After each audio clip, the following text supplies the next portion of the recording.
Let E be the event that it is before 5 p.m. and F be the event that it is Friday. Describe in words what is meant by E complement intersect F. Alright, so we would need to kind of unwind this in a similar way if we were trying to figure out what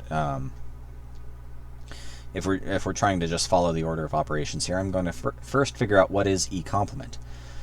Well, E is the event that it's before 5 p.m., so E complement means it is at least it's 5 p.m. or later.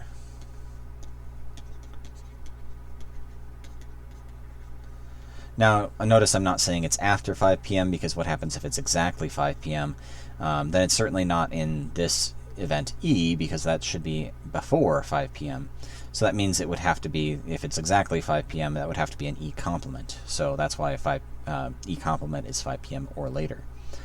So the intersection means it's both 5 p.m. or later, and it's also Friday.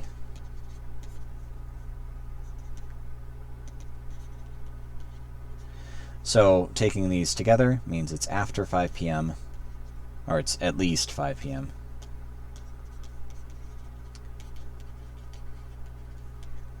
on Friday. Using the same definition for E and F, let's describe what's meant by E union F complement. So I'm going to first figure out what is F complement. Well, if F is the event that it's Friday, F complement means that it's not Friday. You could actually label this and say, okay, that means it's either Saturday, Sunday, Monday, Tuesday, Wednesday, or Thursday. But I think not Friday suffices. E is again means it's before 5 p.m.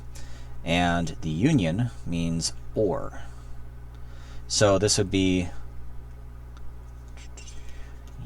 which means before 5 p.m. So this would mean either before 5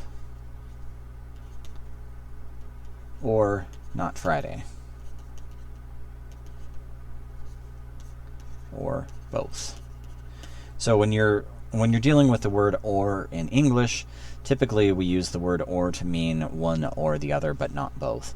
When we use the word or in math, we usually, and in logic, we mean it could be one, it could be the other, it could be both. So oftentimes when you see this translated to English, we add this or both on there, because there's actually the word or in English can be a little bit ambiguous, and so we're just removing that ambiguity by making sure that you realize it's a logical or here.